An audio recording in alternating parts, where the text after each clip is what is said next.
भारत माता की, भारत माता की। সমবেত সুনাগরিক ভদ্রমণ্ডলী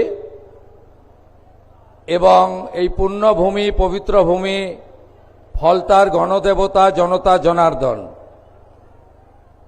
আপনাদের সকলকে পশ্চিমবঙ্গ সরকারের পক্ষ থেকে, রাষ্ট্রবাদী সরকারের পক্ষ থেকে এবং মুখ্যমন্ত্রী হিসেবে আমার পক্ষ থেকে আন্তরিক ধন্যবাদ এবং কৃতজ্ঞতা জানাই।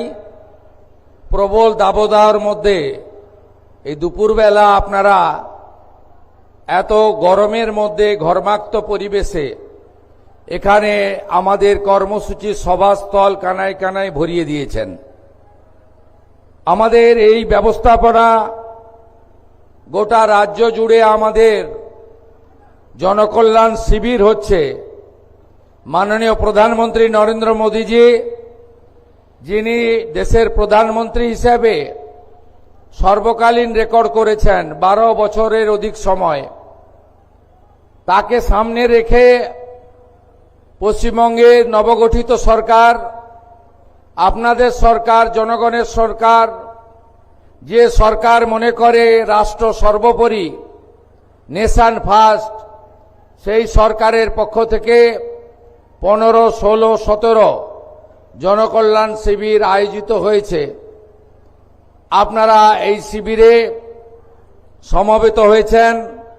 আমি আরেকবার ধন্যবাদ জানিয়ে আয়োজক ব্যবস্থাপক, দক্ষিণ 24 পরগনার তরুণ জেলা শাসক আইএস অভিষেক তিওয়ারি সহ তার সমগ্র টিমকে, তারা এত অল্প সময়ের মধ্যে এই ব্যবস্থাপনা করার জন্য তাদের প্রতি আমি ধন্যবাদ এবং কৃতজ্ঞতা জ্ঞাপন করি। মঞ্চে উপবিষ্ট আছেন মন্ত্রিসভায় আমার সাথী রাজ্যমন্ত্রী এবং কাকদ্বীপ থেকে নির্বাচিত মাননীয় বিধায়ক সম্মানীয় দীপঙ্কর জানা মহোদয়। আমাদের মধ্যে আছেন যাকে আপনারা লক্ষাধিক ভোটে কিছুদিন আগে জিতিয়েছেন, ফলতার জনপ্রিয় বিধায়ক, তরুণ নেতা, অ্যাডভোকেট দেবাংশু পান্ডা মহোদয়। গোসাবার বিধায়ক ভাতৃপ্রতিম বিকর্ণ নস্কর, সাগরের বিধায়ক মাননীয় সুমন্ত মণ্ডল এবং ডায়মন্ড হারবারের বিধায়ক পান্নালাল হালদার মহোদয় মঞ্চে আছেন। আছেন এই রাজ্যের ডিজিপি মহোদয়, সিনিয়র আইপিএস, যার নেতৃত্বে অবাধ এবং গণতান্ত্রিক সুরক্ষিত নির্বাচন হয়েছে, মাননীয় সিদ্ধিনাথ গুপ্তাজি। আমাদের মধ্যে উপবিষ্ট আছেন আমাদের ভূমি সংস্কার দপ্তরের প্রিন্সিপাল সেক্রেটারি সুরেন্দ্র গুপ্তাজি। আমাদের মধ্যে উপবিষ্ট রয়েছেন এডিজি রাজেশ সিনহাজি। আমাদের মধ্যে উপবিষ্ট আছেন এই এলাকার আইজি,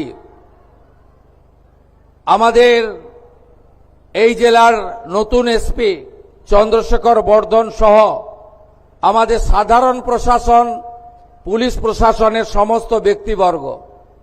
উপবিষ্ট আছেন সমাজসেবিকা শ্রীমতী সোমা ঘোষ, প্রাক্তন বিধায়ক দীপক হালদার এবং আরও সাথীবৃন্দ।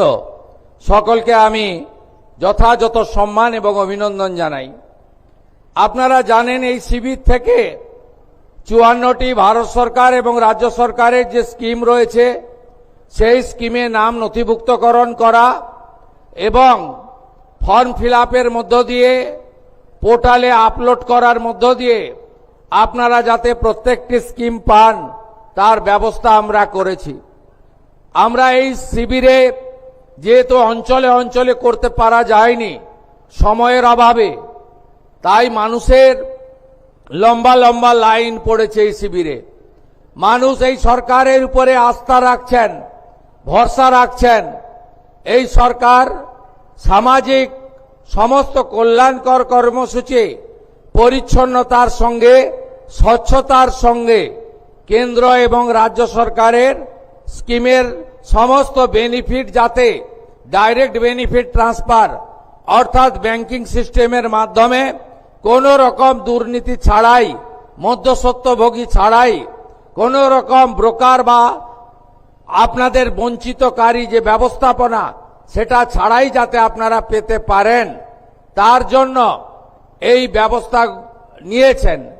সেই কারণে আমরা এত মানুষের তাদের আশা প্রত্যাশা দীর্ঘ লাইন আমরা আগামীকাল 18 তারিখ পর্যন্ত গোটা রাজ্যে এই শিবির চালাবো, এই নির্দেশিকা দিয়েছি।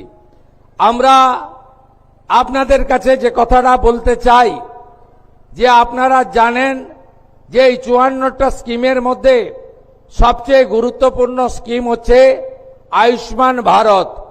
যে আয়ুষ্মান ভারতে পোর্টালে নাম নথিভুক্ত করলে আপনি ভারতবর্ষের যে কোনো জায়গায় সরকারি এবং বেসরকারি হসপিটালে 5 লক্ষ টাকা পর্যন্ত চিকিৎসা ফ্রি পাবেন।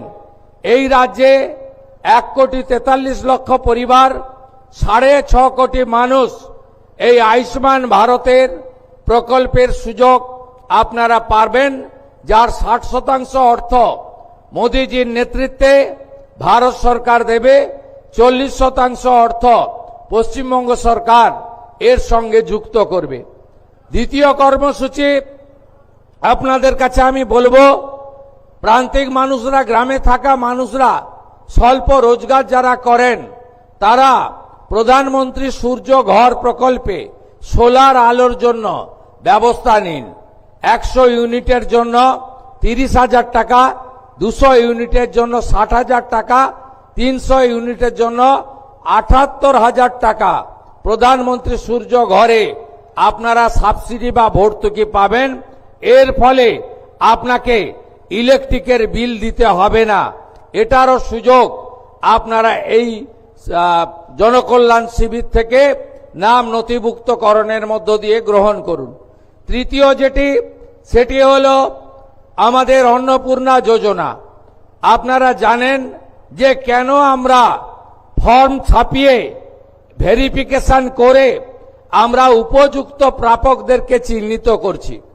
কারণ বিগত সরকারের যে লক্ষ্মী ভান্ডার প্রকল্প, এই প্রকল্পে ব্যাপক দুর্নীতি হয়েছে। মুর্শিদাবাদ জেলার জঙ্গিপুর ব্লকে সেখানে প্রায় 4-4.5 হাজার পুরুষরা লক্ষ্মীর ভান্ডারের টাকা তুলে নিয়ে চলে গেছে। কৃষ্ণনগর 2 নম্বর ব্লকে নদিয়া জেলায় একটা অঞ্চলে 173 জন পুরুষ লক্ষ্মীর ভান্ডারের টাকা তুলেছে। আমাদের মঞ্চে ডিজিপি আছেন, তিনি তার পুলিশ সিআইডি তদন্ত করছে। একটা বড় র্যাকেট আমাদের মা বোন দিদিদের হকের অর্থ, সরকারি অর্থ লুট করেছে। তাই আমরা পরিচ্ছন্নতার সঙ্গে ফর্ম ফিল আপের মাধ্যমে আমরা আপনাদের দিতে চাই। আমরা দিতে চাই তাদের যারা সরকার বা সরকার পোষিত বা প্রাইভেট স্কুল যেখানে সরকার অনুমোদিত, সেই স্কুলে আপনাদের বাচ্চাদেরকে পড়াশোনা আপনারা করান। সেক্ষেত্রে বেসরকারি প্রাইভেট স্কুলও আমরা দেব যারা কেন্দ্রীয় বা রাজ্য বোর্ডের অনুমোদন পেয়েছে। কিন্তু আমরা এমন কোন জায়গায় দেব না যেখানে ধর্মীয় শিক্ষা দেওয়া হয়, যেখানে ভারত বিরোধী কথা শেখানো হয়। সেখানে যারা পড়াশোনা করেন তাদের পড়াশোনাটা আমাদের মূল স্ট্রিম এডুকেশন, মূল ধারার শিক্ষার মধ্যে পড়ে না, আমরা তাদেরকে দেব না। যারা ভারত সরকারের, রাজ্য সরকারের বিভিন্ন ভ্যাকসিনেশন কর্মসূচিতে অংশগ্রহণ করেন না, ভ্যাকসিনেশন যখন হয় বলে এই টিকা আমার বাচ্চাকে লাগাবো না, এটা জন্ম নিয়ন্ত্রণের টিকা, তাই আমরা তাদেরকেও দেব না। তাই আপনারা সহযোগিতা করুন। ইতিমধ্যে জুন মাসে 3 তারিখে 28 লক্ষ মা বোন দিদির অ্যাকাউন্টে 3,000 টাকা করে ঢুকে গেছে। এখন অবধি 1,05,00,000 আমাদের মা বোন দিদি তারা এই অন্নপূর্ণা যোজনায় নাম নথিভুক্ত করেছেন। তাদের ভেরিফিকেশন কমপ্লিট করে আমরা পোর্টালে আপলোড করে দিয়েছি এবং এরা আগামী 1 জুলাই তারা এই জুন মাসের 3,000 করে টাকা অ্যাকাউন্টেও পেয়ে যাবেন, ঢুকে যাবে। এতটুকু চিন্তা করবেন না। এখনো যারা বাকি আছেন জনকল্যাণ শিবিরে আপনারা ফর্ম ফিল আপ করুন, আধিকারিকরা সাহায্য করবে এবং আমরা প্রয়োজন হলে আমাদের বাড়ি বাড়ি গিয়ে সেই সহযোগিতা আপনাদেরকে করব। এর বাইরেও আগামী 22 তারিখে রাজ্য বাজেট আছে, সেখানে যুবকদের জন্য, সরকারি কর্মচারীদের জন্য, আমাদের শিক্ষিত চাকরি প্রার্থীদের জন্য আমাদের আরো অনেক কর্মসূচি আপনারা দেখতে পাবেন। যেহেতু বাজেট আছে, আমি তার আগে বলতে পারবো না। অন্নদাতা ভগবান, কৃষক যারা আছেন, কৃষকদের জন্য, তাদের জন্য আমরা কর্মসূচি নিতে চলেছি। আপনারা আমাদের সহযোগিতা করুন এবং আপনারা যে আশা ভরসা নিয়ে আমাদেরকে ক্ষমতায় এনেছেন, আমার কথা মেনে, আমার অনুরোধে সাড়া দিয়ে লক্ষাধিক ভোটে ফলতার বিধায়ককে জিতিয়েছেন এবং আপনারা যে গণতান্ত্রিক অধিকার আমাদের সংবিধান দিয়ে গেছিল, সেই সাংবিধানিক অধিকার পেয়েছেন, সেটাকে মর্যাদা দেওয়ার দায়িত্ব আমার। আমি এসে আগেই বলেছিলাম, মুখ্যমন্ত্রী হওয়ার পরে আমি রাজনৈতিক কর্মসূচিতে দুবার ফলদায় এসেছি, আজকে সরকারি কর্মসূচিতে এসেছি। সেদিনে আমি বলে গেছিলাম, ফলতা আদর্শ বিধানসভা হিসেবে, মডেল অ্যাসেম্বলি হিসেবে আমরা গড়ে তুলব। ফলতাতে এসি জেটে আমাদের এখানে আপনাদের সম্প্রসারণ, শিল্প তালুক গড়া, বন্দর ভিত্তিক অনেক প্রোগ্রাম আমরা নিচ্ছি। এর বাইরে ফলতা গ্রামীণ হসপিটাল, তাকে 100 বেডে উন্নীতকরণ করার সিদ্ধান্ত হয়েছে। প্রয়োজনীয় ডাক্তার, প্রধানমন্ত্রী জনঔষধি কেন্দ্র এবং আধুনিক চিকিৎসা সামগ্রী ফলতা হসপিটাল থেকে ফলতার গণদেবতা জনতা জনার্দন পাবেন। ফলতার বিডিও মহোদয় রয়েছেন, ডায়মন্ড হারবারের এসডিও রয়েছেন। তারা অবিলম্বে জায়গা চিহ্নিত করে ডিপিআর বানিয়ে জেলা শাসকের মাধ্যমে আমাদের সচিবালয়ে পাঠাবেন। ফলতাতে আমরা একটি মহিলা কলেজ এবং একটি ফায়ার ব্রিগেড স্টেশন এখানে অনুমোদন দিচ্ছি। এর বাইরেও আমরা ফলতা থানাকে শক্তিশালী করা এবং ফলতা থানায় মহিলাদের জন্য আলাদা হেল্প ডেস্ক তৈরি করে এখানে আরো মহিলা অফিসারদেরকে আমরা নিয়োগ করব এবং পরিষ্কারভাবে বলে যাই, আইন হাতে তুলে নেবেন না। এ সরকার ছাড়বে না, এ সরকার কাউকে ছাড়বে না। আমি যখন এই কল্যাণ শিবিরে একজন বোনকে পরিষেবা দিচ্ছিলাম, তিনি আমাকে বলছিলেন, চোখের জল ফেলতে ফেলতে একটু আগেই, ডিজিপি সাক্ষী বলছেন, আমার মাথার সিঁদুর আপনারা রক্ষা করে দিয়েছেন। এই যে কথা স্বাধীন দেশে আমাদের শুনে কষ্ট হয়। আমি আপনাদের কথা দিয়ে গেলাম, ফলতায় আইনের শাসন প্রতিষ্ঠা হয়েছে। এখানে শাসকের আইন চলবে না। গুন্ডামি, জঙ্গিপনা, জমি লুট আমরা কোনোটাই ভবিষ্যতে করতে দেব না। ভোট লুট তো অতীত হয়ে গেছে। আপনারা নিশ্চিন্ত থাকুন, যত বড় মাফিয়া ডন হোক না কেন, তাকে সবক শেখানোর কাজ ভারতীয় জনতা পার্টি পরিচালিত রাজ্যের সরকার করবে। আমি টিভিতে দেখছিলাম, উত্তরবঙ্গে ছিলাম, কার্শিয়াঙ্গে পাহাড়ে, এখানে কিছু লোক একজন মাফিয়া স্ত্রীর নেতৃত্বে পুলিশ এবং প্যারামিলিটারিকে আক্রমণ করতে গেছিল। আমি এখানে এসপি সাহেব আছেন, আমি বলে গেলাম, ভিডিওতে যতগুলোকে ছবিতে দেখা গেছে, কেউ যেন বাড়িতে না থাকে। তাদেরকে আইনের আওতায় আনতে হবে এবং ভারতীয় ন্যায় সংহিতার অন্তর্গত রাষ্ট্রবিরোধী কার্যকলাপের যে ধারা আছে, আমি পুলিশ মন্ত্রী হিসেবে আপনাকে নির্দেশ দিচ্ছি, সেই ধারাতে এমন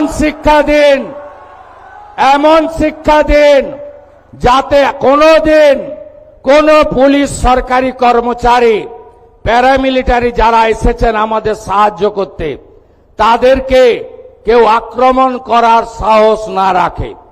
আপনারা শুনলে খুশি হবেন, শুধু জেলের ভাত খাওয়ানো নয়, যারা হামলা করেছে তাদের সম্পত্তি বাজেয়াপ্ত করে সেই সম্পত্তিকে নিলামে চড়ানোর কাজও আপনাদের ডবল ইঞ্জিন সরকার করবে। আইনের শাসন প্রতিষ্ঠা করাই আমাদের লক্ষ্য। সবাই ভালো থাকবেন। প্রচন্ড ঘর্মাক্ত পরিবেশ, আপনাদের আমি আর দীর্ঘ বক্তব্য রাখতে চাই না। অনেক মা বোন দিদিরা এসেছেন, আপনারা সবাই ভালো থাকুন, সবাই মিলে কাজ করুন। আর ফলতায় অনেক দুর্নীতি হয়েছে।